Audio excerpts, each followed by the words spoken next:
आकाशवाणी रांची से प्रस्तुत है प्रादेशिक समाचार।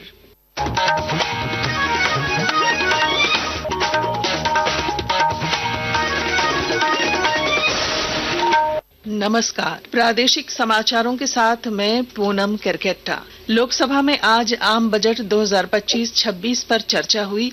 चर्चा की शुरुआत करते हुए कांग्रेस के धर्मवीर गांधी ने आरोप लगाया कि केंद्रीय बजट देश के सामने मौजूद कृषि चुनौतियों का समाधान करने में विफल रहा है। उन्होंने किसानों की आत्महत्या का मुद्दा भी उठाया। चर्चा में भाजपा के राव राजेंद्र सिंह ने केंद्रीय बजट की सराहना करते हुए कहा कि इसमें गरीबों, किसानों और महिलाओं के हितों का ध्यान रखा गया है। केंद्रीय श्रम और रोजगार मंत्री डॉक्टर मनसुख मांडविया ने कहा है कि कर्मचारी भविष्य निधि संगठन ईपीएफओ ने वित्त वर्ष 2024-25 में 5 करोड़ से अधिक दावों का निपटारा कर एक कीर्तिमान स्थापित किया है। पिछले वर्ष संगठन ने 4 करोड़ 45 लाख दावों का निपटारा किया था। डॉक्टर मांडविया ने कहा कि दावों के समाधान की प्रक्रिया को सरल बनाकर और शिकायतों की संख्या कम कर कर्मचारी भविष्य निधि संगठन ने ये सफलता प्राप्त की। पिछले 1 साल में 5 करोड़ से अधिक क्लेम सेटल करके ईपीएफओ ने एक नया इतिहास रचा है। ईपीएफओ के सभी ऑफिशियल्स, कर्मचारी, उसको मैं अभिनंदन करता हूं। और ईपीएफओ प्लेटफॉर्म को रिफॉर्म करने के लिए जनता की ओर से हमें कई सुझाव मिला था। ये सब सुझाव देने वाले सभी लाभार्थियों को भी मैं अभिनंदन करता हूं। केंद्रीय शिक्षा मंत्री धर्मेंद्र प्रधान ने परीक्षार्थियों, एग्जाम वॉरियर्स, अभिभावकों और शिक्षकों से 10 फरवरी को सुबह 11 बजे से प्रधानमंत्री के कार्यक्रम परीक्षा पे चर्चा से जुड़ने का आग्रह किया है।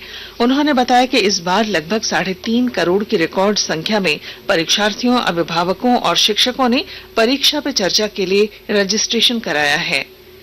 अखिल भारतीय विद्यार्थी परिषद एबीवीपी के अंतरराज्य छात्र जीवन दर्शन के तहत राष्ट्रीय एकात्मकता यात्रा आयोजित की जा रही है। इसके तहत रांची आए पूर्वोत्तर भारत के 31 युवा प्रतिनिधियों के साथ राजभवन में राज्यपाल ने संवाद किया।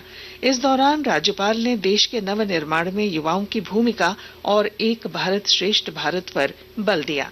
हम एक नारा देते हैं कि एक राष्ट्र और एक जन और एक संस्कृति। ये केवल नारा नहीं है, वास्तविकता हमारी प्रतिबद्धता है। और कैसे हम देश के हर हिस्से को जोड़ें और जोड़कर उनके साथ परस्पर संवाद करें। और ये संगठन इस पर वो भी बल देता है कि केवल अनुभव से ही अपनत्व की भावना बनती है और राष्ट्रीय एकता भी मजबूत होती है।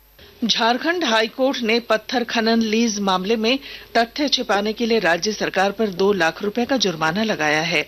अदालत ने यह राशि प्रार्थी आनंद कुमार सिंह को भुगतान करने का निर्देश सरकार को दिया। अदालत ने प्रार्थी का खनन लीज रद्द करने के आदेश को भी निरस्त कर दिया है। गौरतलब है कि प्रार्थी आनंद कुमार सिंह ने हाईकोर्ट में याचिका दाखिल कर अदालत को बताया था कि उन्हें पलामू जिले में पत्थर खनन लीज मिला था, लेकिन बिना किसी सूचना और पक्ष सुने उसे निरस्त कर दिया गया। रांची स्थित डॉक्टर श्यामा प्रसाद मुखर्जी विश्वविद्यालय का दूसरा दीक्षांत समारोह आज आयोजित किया गया। रांची कॉलेज मैदान में आयोजित समारोह में मुख्य अतिथि के तौर पर राज्यपाल सह कुलाधिपति संतोष कुमार गंगवार शामिल हुए। इस दौरान यूजी पीजी के तहत 183 टॉपरों को गोल्ड मेडल दिए गए। समारोह में 8000 से ज्यादा विद्यार्थियों को डिग्रियां सौंपी गईं। रांची पुलिस की ओर से जिले में अफीम की खेती के खिलाफ लगातार अभियान चलाया जा रहा है। और जानकारी के साथ हमारे संवाददाता। रांची पुलिस की ओर से अफीम की खेती के खिलाफ चलाए गए अभियान में अब तक लगभग 1000 एकड़ भूमि पर की गई अफीम की खेती को नष्ट किया गया है। अभियान के दूसरे चरण के तहत ग्रामीणों को अफीम की खेती के दुष्प्रभावों के प्रति जागरूक भी किया जा रहा है। जिले के ग्रामीण क्षेत्रों में नुक्कड़ नाटक एवं एलईडी वैन के माध्यम से अफीम की खेती के विरुद्ध जन जागरूकता अभियान चलाया जा रहा है। जागरूकता अभियान के तहत ग्रामीणों को बताया जा रहा है कि अफीम की खेती की जानकारी मिले तो टोल फ्री नंबर 112 पर वे शिकायत कर सकते हैं। कर्मवीर, आकाशवाणी समाचार, रांची। खूंटी जिले में अवैध अफीम के खिलाफ व्यापक अभियान की शुरुआत की गई है। रांची प्रक्षेत्र के आईजी अखिलेश कुमार झा ने इसकी शुरुआत की। अभियान के पहले दिन जिले में कुल 330 एकड़ में लगी फसलों को नष्ट किया गया।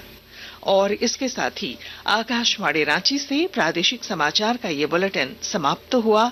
अगला प्रादेशिक मुख्य समाचार शाम 4 बजे प्रसारित किया जाएगा। नमस्कार।